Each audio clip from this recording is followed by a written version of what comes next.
오늘 잊지 말아야 할 것이라는 제목으로 주신 말씀 전하겠습니다. 1988년쯤에 도시 아이들이라는 가수가 나와서 텔레파시라는 노래를 불렀습니다. 그 가사 중에는 눈빛만 봐도 알 수 있잖아 이런 가사가 있는데, 사실 다들 아시겠지만 눈빛만 봐서 알 수 있다고 눈빛만으로 이야기하다 보면 오해가 생기고 싸움이 납니다. 서로의 상황에 대해서 대화를 해야 불필요한 에너지 소모를 막을 수가 있습니다. 결혼 초에 아내와 감정이 격해지면 제 아내는 말을 하지 않기 시작합니다. 이런 일들이 반복되다 보니 아내가 갑자기 말을 하지 않기 시작하면 저는 자동적으로 짜증이 나기 시작했습니다. 왜냐하면 지금 아내가 기분이 나쁜 상황이고 곧 싸움이 시작되겠구나를 직감할 수 있었기 때문입니다. 그런데 나중에 서로 이야기를 하다 보니까 아내는 감정이 격해지면 혼자 차분하게 머리를 식히고 생각할 시간이 필요하다라는 것을 제가 알게 되었습니다. 그리고 감정이 내려앉아서 차분해지면 서로 이야기를 할 준비가 된 것이지요. 그런데 당시 저는 그것을 알 턱이 없었기 때문에 저는 항상 전투 준비로 이해했습니다. 서로의 상태를 대화하기까지 많은 시행착오가 있었고, 지금에서야 눈빛만 보고 조금은 알 수 있는 단계가 되었습니다. 오늘 우리가 읽은 말씀은 이스라엘 지파들 사이에서 서로 오해로 인한 문제가 대화를 통해 해결되는 과정입니다. 오늘 우리가 읽은 본문 앞절을 살펴보면 르우벤, 갓, 그리고 므낫세 반 지파는 요단의 동쪽에 자리를 잡고 있는 지파들입니다. 같은 이스라엘 민족이지만 요단강과 자연 환경으로 인하여서 요단 서쪽에 거주하고 있는 지파들과 서로 왕래하는 것이 쉽지 않았습니다. 그래서 르우벤, 갓, 그리고 므낫세 반 지파는 혹 자신들의 후손들이 이스라엘의 정체성을 잃어버리고 독자적으로 살아가게 될 것을 염려했습니다. 그래서 그들은 자신의 후대들이 이스라엘의 정체성과 연합을 기억할 수 있는 상징물을 만들 것을 결정하였고 큰 제단을 만들게 되었습니다. 요단 서쪽에 있는 이스라엘 지파들이 요단 동편의 지파들이 제단을 크게 쌓은 것을 알게 되었고, 그리고 제단을 크게 쌓은 것 때문에 요단 동편의 지파들과 싸우려고 왔습니다.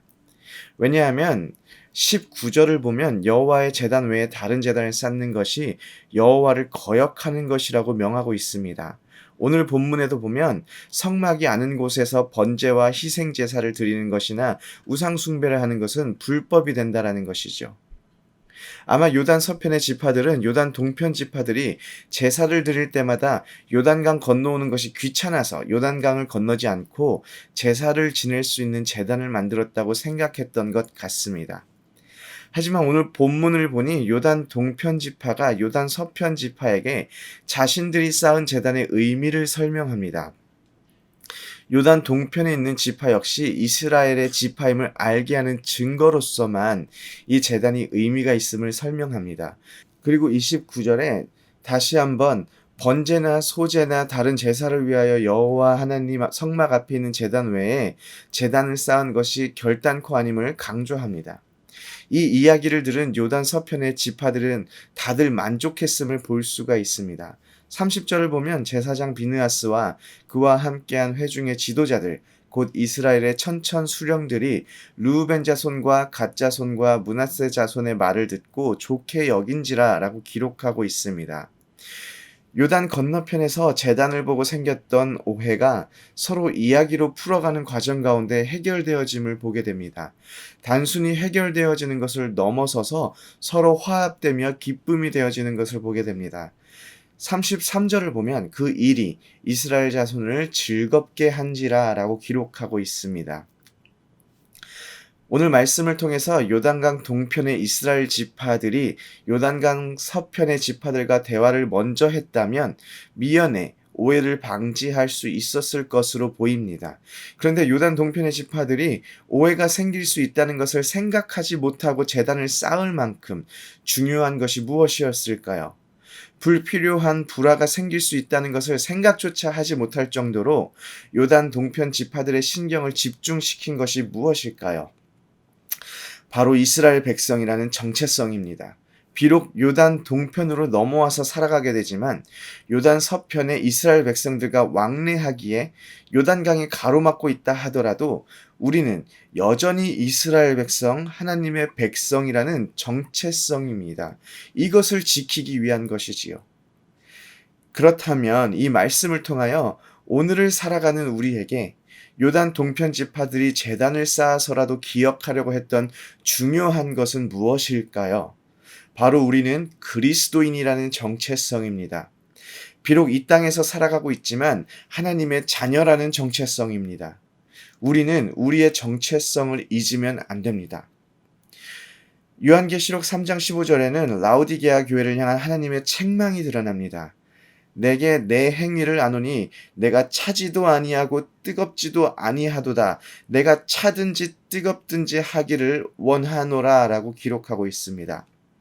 라오디게아 교회를 향한 하나님의 요구는 라오디게아 성도들이 성령의 불을 받아서 다들 성령 충만함으로 뜨거움을 입고 살아가던가 아니면 차라리 교회를 떠나서 교회와 상관없이 그렇게 차갑게 살아가라. 어설프게 하나님을 향한 간절함도 없고 예수 그리스도를 철저하게 삶의 주인으로 모시지도 않으면서 교회 문턱만 왔다 갔다 사교 모임 모이듯이 그렇게 미지근하게 살아가지 말라라고 말하는 것이 사실 아닙니다.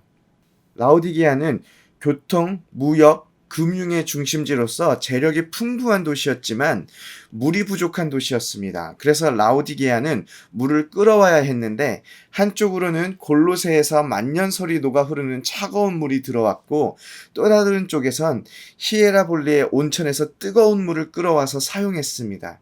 하나님은 라오디게아 교회에게 뜨거운 물과 차가운 물 중에서 골라라 라고 명령하신 것이 아니라 너희가 가지고 있는 색을 분명히 보이라라는 것입니다. 너희가 뜨거운 물이라면 뜨거운 물이라는 것을 보이고 너희가 차가운 물이라면 차가운 물이라는 것을 나타내라는 의미입니다. 이것을 우리에게 적용해 본다면 하나님께서는 너희가 그리스도인이라면 그리스도인이라는 사실을 분명하게 보이라는 것입니다. 그리스도인의 정체성을 분명하게 드러내라는 명령인 것입니다.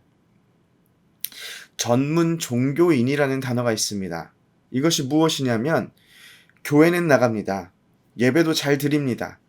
찬양을 하면서 찬양도 많이 알고 있습니다. 기도 또한 막히는 것 없이 술술술술 합니다. 교회를 너무나 잘 이해하고 있어서 언제 무엇을 해야 하는지 다 알고 있습니다. 그리고 교회에서 귀감이 될 만큼 봉사도 잘합니다. 그런데 문제는 그 속에 그리스도가 없습니다. 교회 생활의 모든 것을 다 갖추고 있지만 그 속에 그리스도가 없기 때문에 그 속에 그리스도가 있더라도 그리스도께서 그 속에 주인이 되어지지 않기 때문에 그리스도인이 아닌 전문 종교인이라고 불리우게 되는 것입니다. 우리 마음속에 제단을 쌓기를 원합니다. 우리가 그리스도인이라는 사실, 하나님의 백성이라는 사실을 잊지 않기 위한 그러한 제단을 쌓기 원합니다. 아니, 우리 시대에 맞게 제단이 아니라 우리 마음속에 왕좌를 만들기 원합니다. 우리의 삶의 주인 되시는 그리스도가 앉아 계실 마음의 왕좌를 우리가 만들기를 원합니다. 그리스도가 우리의 주인 되시는 정체성을 그리고 우리가 하나님의 자녀가 된다는 정체성을 잊지 않고 오늘 하루를 살아내시기를 소원합니다. 우리가 그리스도인임을 잊지 않고 살아갈 때 그리스도인으로 살아갈 수가 있습니다. 마찬가지로 우리가 하나님의 자녀임을 알고 살아갈 때에 주님께서 주시는 풍성한 삶과 그 은혜를 누리며 살아갈 수가 있습니다. 이러한 삶을 살아내는 모든 성도님들이 되기를 소원합니다. 아멘.